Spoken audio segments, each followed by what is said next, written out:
pria yang akan ditelan rawa. Namun dia tidak panik. Sebaliknya, matanya terpaku pada dua musang kecil di pohon. Tanpa diduga, musang kecil itu tampaknya mengerti maksudnya. Hanya melihat yang di depan benar-benar bergerak ke arah pria itu. Namun dengan tubuhnya yang kecil, pada dasarnya mustahil untuk menarik pria itu. Pada saat ini, musang kecil yang tersisa pun tidak diam. Saya hanya melihatnya menggunakan gigi yang tajam, menggerogoti kulit kayu dengan sangat cepat.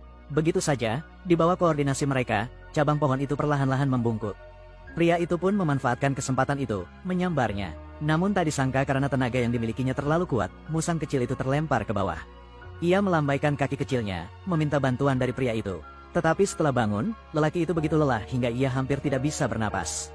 Lalu dia menyandarkan kepalanya ke batu untuk beristirahat. Pada titik ini, musang kecil itu tidak dapat bertahan lebih lama lagi. Ia dengan cepat tenggelam seluruhnya ke dalam rawa, dan berjuang untuk terakhir kalinya. Tetapi hal itu membuat musang kecil itu sangat khawatir. Ia terus berkicau di pohon, mencoba membangunkan lelaki itu. Untungnya, pria itu bereaksi cepat. Segera setelah itu, dia tidak berani menunda. Buru-buru menaruh tangannya di lumpur. Namun sekarang, tidak ada gerakan apapun di lumpur itu. Pria itu tidak mempercayainya jadi dia meraba-raba sebentar. Tiba-tiba dia seperti tersangkut sesuatu. Pria itu menyeringai. Detik berikutnya, musang kecil yang berlumuran lumpur itu diseret keluar. Bulu cerpelai itu bersih seolah baru saja dicelupkan ke dalam selokan. Di mata yang jernih ada sedikit kebodohan. Persis seperti saya, pemeran pria memutuskan untuk membawa serta kedua anaknya. Dan menamakannya si musang dan si elang. Di jalan, seekor elang hitam tiba-tiba terbang melewatinya. Seketika, benda itu menatapnya. Dia menyadari sesuatu yang tidak biasa. Jadi dia mengaktifkan kembali kemampuannya untuk berkomunikasi dengan hewan. Dari mata elang hitam, dia menemukan. Ternyata ada binatang yang diburu di depan. Jadi dia segera pergi ke tempat kejadian. Benar saja, keduanya sedang mengelilingi seekor harimau hitam. Manusia, sebagai raja binatang, tentu tidak akan membiarkan hal ini terjadi.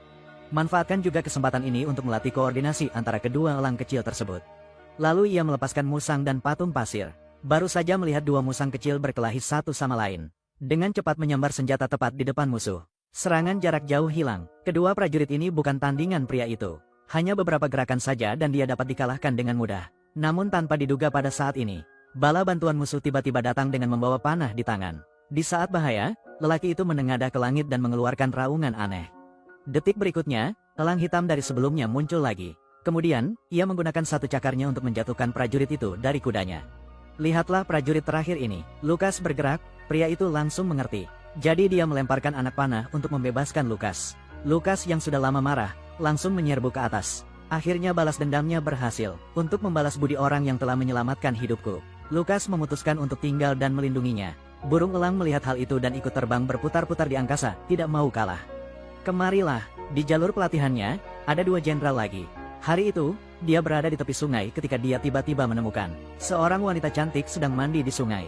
Untuk bisa mengagumi keindahannya, dia dan komplotannya merencanakan tindakan heroik untuk menyelamatkan keindahan itu. Dan langkah pertama adalah mengirim musang kecil itu, ketika wanita tidak memperhatikan. Dua musang akan mencuri pakaiannya dan melarikan diri. Apa yang terjadi selanjutnya persis seperti yang diprediksi pria itu. Wanita itu bergegas berlari ke hutan untuk mencari. Pada saat ini, Lukas dikirim keluar. Wanita itu memang terkejut. Ikuti raungan Lukas. Suasananya mencapai klimaks. Melihat saatnya telah tiba, pemeran utama pria akhirnya muncul. Dia tentu saja memeluk wanita itu. Sementara lawan masih bingung, dia mencondongkan tubuhnya ke dekat telinganya dan berbisik. Biarkan aku melindungimu. Sekarang, jika tidak terjadi hal yang tidak diharapkan. Hati gadis itu hampir takluk. Sekarang tinggal menjalankan rencananya saja, berpura-pura menjadi keren. Tahun depan pasti punya bayi laki-laki. Siapa yang mengira Lukas tidak akan berakting lagi? Aku bisa bertindak untukmu sekali saja, apalagi yang kau inginkan, nak. Setelah itu, tidak peduli bagaimana pria itu memberi isyarat, Lukas tidak bergeming. Hingga lelaki itu merasa malu dan berteriak keras. Lukas dengan enggan pergi. Tapi ketika lelaki itu mengira dia akan mendapatkan kecantikan itu.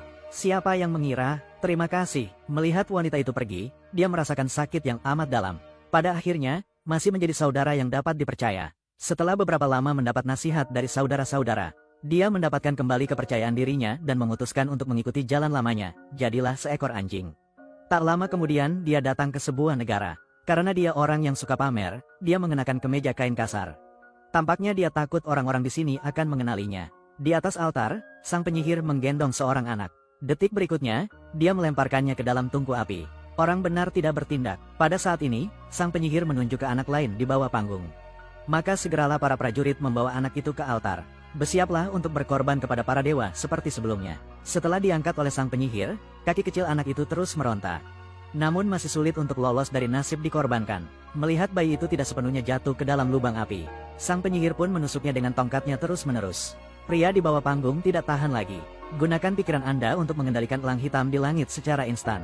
Segera setelah itu, elang hitam menukik ke bawah, menyelamatkan bayi tepat waktu sebelum ia jatuh ke dalam api unggun. Siapapun yang melihat adegan ini mengira pengorbanan itu telah membuat marah para dewa, semuanya merangkak ke tanah untuk memohon ampun. Pada saat inilah sang pria akhirnya menemukan wanita yang selama ini ia idam-idamkan. Namun tak disangka, dia ada di barisan korban. Sang penyihir melihat bahwa situasi di bawah tidaklah baik.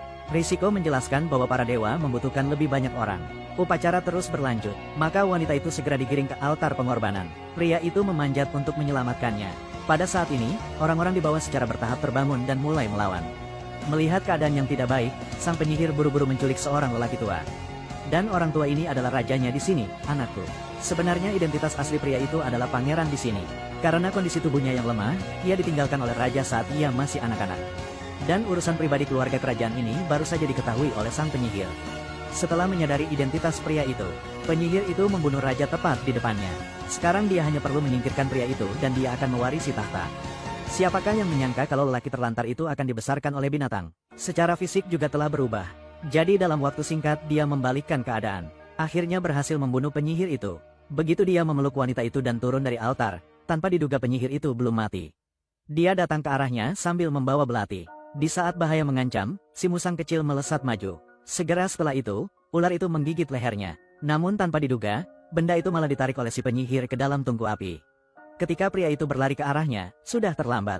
Melihat saudara yang telah mengikutiku sepanjang jalan keluar seperti itu, pria itu sangat kesakitan. Elang betina yang tersisa berdiri kebingungan di tangga sambil memperhatikan segala sesuatu.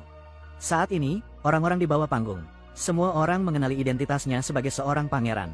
Harus segera maju dan bersujud. Namun pada akhir cerita, dia memilih untuk pergi dan menjalani hidup bahagia bersama gadis yang dicintainya.